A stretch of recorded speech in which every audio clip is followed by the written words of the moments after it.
യോഹന്നാൻ്റെ സുവിശേഷം അധ്യായം 5 നിന്നുള്ള ചോദ്യങ്ങളാണ് ഈ വീഡിയോയിലൂടെ പങ്കുവയ്ക്കപ്പെടുക. യോഹന്നാൻ അധ്യായം 5 ആകെ എത്ര വാക്യങ്ങൾ? 47. യോഹന്നാൻ അധ്യായം 5 ആദ്യത്തെ തലക്കെട്ട് ബെത്സൈദായിലെ രോഗശാന്തി. ആരുടെ തിരുനാളിനാണ് യേശു ജെറുസലേമിലേക്ക് പോയത്? യഹൂദരുടെ. ജെറുസലേമിൽ എന്തിന് അടുത്താണ് ബെത്സൈദ എന്ന് വിളിക്കുന്ന ഒരു കുളമുണ്ടായിരുന്നത്? അജകവാടത്തിനടുത്ത്. ബെത്സൈദ എന്നത് ഏത് ഭാഷയിലെ പദമാണ്? ഹെബ്രായ ഭാഷയിലെ. ജെറുസലേമിൽ അജകവാടത്തിനടുത്ത് ഉണ്ടായിരുന്ന കുളത്തിൻ്റെ പേര് ബെത്സൈദ. ബെത്സൈദ കുളത്തിന് എത്ര മണ്ഡപങ്ങൾ ഉണ്ടായിരുന്നു? 5. ബെത്സൈദ കുളത്തിൻ്റെ മണ്ഡപങ്ങളിൽ കിടന്നത് ആരെല്ലാം? കുരുടരും മുടന്തരും തളർവാദക്കാരുമായ അനേകം രോഗികൾ. എത്ര വർഷമായി രോഗിയായിരുന്ന ഒരുവൻ അവിടെ ഉണ്ടായിരുന്നു എന്നാണ് യോഹന്നാൻ 5:5 പറയുന്നത്? 38 വർഷമായി. യോഹന്നാൻ 5:6 പ്രകാരം സുഖം പ്രാപിക്കാൻ നിനക്ക് ആഗ്രഹമുണ്ടോ? ആരോട് ചോദിച്ചു? യേശു 38 വർഷമായി രോഗിയായിരുന്നവനോട്. കർത്താവേ എന്നെ കുളത്തിലേക്ക് ഇറക്കാൻ ആരുമില്ല. യോഹന്നാൻ 5:7 പ്രകാരം പൂരിപ്പിക്കുക. വെള്ളം ഇളകുമ്പോൾ. ഞാൻ എത്തുമ്പോഴേക്കും മറ്റൊരുവൻ വെള്ളത്തിൽ ഇറങ്ങിക്കഴിഞ്ഞിരിക്കുമെന്ന് 38 വർഷമായി രോഗിയായിരുന്നവൻ പറഞ്ഞപ്പോൾ യേശു എന്താണ് പറഞ്ഞത്? എഴുന്നേറ്റ് കിടക്കയെടുത്ത് നടക്കുക. 38 വർഷമായി രോഗിയായിരുന്ന ഒരുവൻ സുഖം പ്രാപിച്ച ദിവസത്തിൻ്റെ പ്രത്യേകത എന്ത്? സാബത്ത് ദിവസം. സുഖം പ്രാപിച്ച മനുഷ്യനോട് ഇന്ന് സാബത്താകയാൽ കിടക്ക ചുമക്കുന്നത് നിഷിദ്ധമാണ് എന്ന് പറഞ്ഞത് ആര്? യഹൂദർ. കിടക്കയെടുത്ത് നടക്കുക എന്ന് നിന്നോട് പറഞ്ഞവൻ ആരാണ്? ആരോട് ചോദിച്ചു? യഹൂദർ സൗഖ്യം പ്രാപിച്ച ആ മനുഷ്യനോട്. യേശു എവിടെ മറഞ്ഞു കഴിഞ്ഞിരുന്നു എന്നാണ് യോഹന്നാൻ 5:13 പറയുന്നത്? ജനക്കൂട്ടത്തിൽ. തന്നെ സുഖപ്പെടുത്തിയത് ആരാണെന്ന് സൗഖ്യം പ്രാപിച്ചവൻ അറിയാതിരുന്നത് എന്തുകൊണ്ട്? യേശു ജനക്കൂട്ടത്തിൽ മറഞ്ഞതുകൊണ്ട്. കൂടുതൽ മോശമായതൊന്നും സംഭവിക്കാതിരിക്കാൻ മേലിൽ എന്ത് ചെയ്യരുത് എന്നാണ് യേശു സൗഖ്യമായവനോട് പറഞ്ഞത്? പാപം. അവൻ പോയി യേശുവാണ് തന്നെ സുഖപ്പെടുത്തിയത് എന്ന് ആരെയാണ് അറിയിച്ചത്? യഹൂദരെ. സാബത്തിൽ ഇപ്രകാരം പ്രവർത്തിച്ചതിനാൽ ആരാണ് യേശുവിനെ ദ്വേഷിച്ചത്? യഹൂദർ. യോഹന്നാൻ അധ്യായം 5 2ാമത്തെ തലക്കെട്ട് പുത്രൻ്റെ അധികാരം. ആര് ചെയ്ത് കാണുന്നതല്ലാതെ പുത്രന് സ്വന്തം ഇഷ്ടമനുസരിച്ച് ഒന്നും പ്രവർത്തിക്കുവാൻ സാധിക്കുകയില്ല. പിതാവ് ആരെയാണ് എഴുന്നേൽപ്പിച്ച് അവർക്ക് ജീവൻ നൽകുന്നത്? മരിച്ചവരെ. പിതാവ് മരിച്ചവരെ എഴുന്നേൽപ്പിച്ച് അവർക്ക് ജീവൻ നൽകുന്നതുപോലെ തന്നെ ആര് താൻ ഇച്ഛിക്കുന്നവർക്ക് ജീവൻ നൽകുന്നു? പുത്രനും. ആരെയും വിധിക്കുന്നില്ല? പിതാവ്. വിധി മുഴുവൻ പിതാവ് ആരെ ഏൽപ്പിച്ചിരിക്കുന്നു?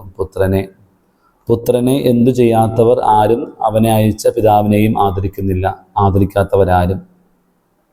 സത്യം സത്യമായി ഞാൻ നിങ്ങളോട് പറയുന്നു, എൻ്റെ വചനം കേൾക്കുകയും എന്നെ അയച്ചവനെ വിശ്വസിക്കുകയും ചെയ്യുന്നവന് നിത്യജീവനുണ്ട്. വചനവാക്യമേത്? യോഹന്നാൻ 5:24.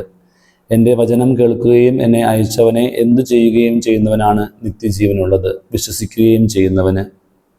എൻ്റെ വചനം കേൾക്കുകയും എന്നെ അയച്ചവനെ വിശ്വസിക്കുകയും ചെയ്യുന്നവന് എന്തുണ്ട് എന്നാണ് യേശു പറയുന്നത്? നിത്യജീവനുണ്ട്. എൻ്റെ വചനം കേൾക്കുകയും എന്നെ അയച്ചവനെ വിശ്വസിക്കുകയും ചെയ്യുന്നവന് എന്തുണ്ടാകുന്നില്ല? ശിക്ഷാവിധി. എൻ്റെ വചനം കേൾക്കുകയും എന്നെ അയച്ചവനെ വിശ്വസിക്കുകയും ചെയ്യുന്നവൻ മരണത്തിൽ നിന്ന് എവിടേക്ക് കടന്നിരിക്കുന്നു? ജീവനിലേക്ക്.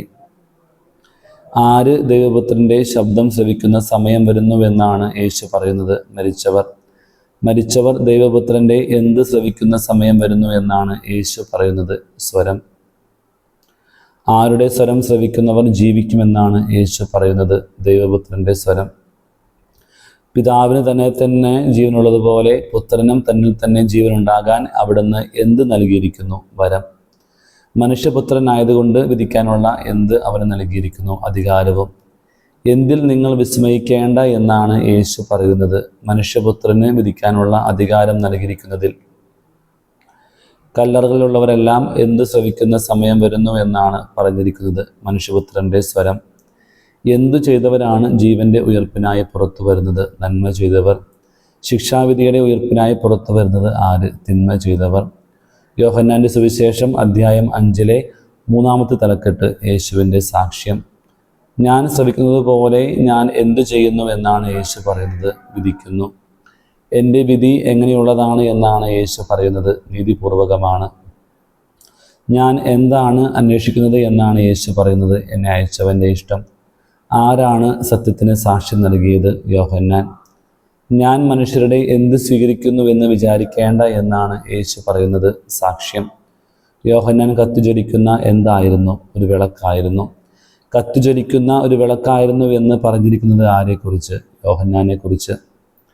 എന്നാൽ ആരുടേതിനേക്കാൾ വലിയ സാക്ഷ്യം എനിക്കുണ്ട് എന്നാണ് യേശു പറയുന്നത്. യോഹന്നാനേക്കാൾ. പിതാവാണ് എന്നെ അയച്ചത് എന്ന് സാക്ഷ്യപ്പെടുത്തുന്നത് എന്ത്? പിതാവ് എന്നെ ഏൽപ്പിച്ച ജോലികൾ.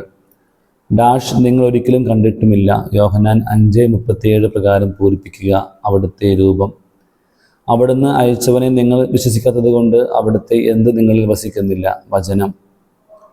വിശുദ്ധ ലിഖിതങ്ങൾ നിങ്ങൾ പഠിക്കുന്നത് എന്തുകൊണ്ട് എന്നാണ് യേശു പറയുന്നത്. അവയിൽ നിത്യജീവനുണ്ട് എന്ന് നിങ്ങൾ വിചാരിക്കുന്നു എന്നതുകൊണ്ട്. എന്തിൽ നിത്യജീവനുണ്ട് എന്ന് നിങ്ങൾ വിചാരിക്കുന്നു എന്നാണ് യേശു പറയുന്നത്. വിശുദ്ധ ലിഖിതങ്ങളിൽ.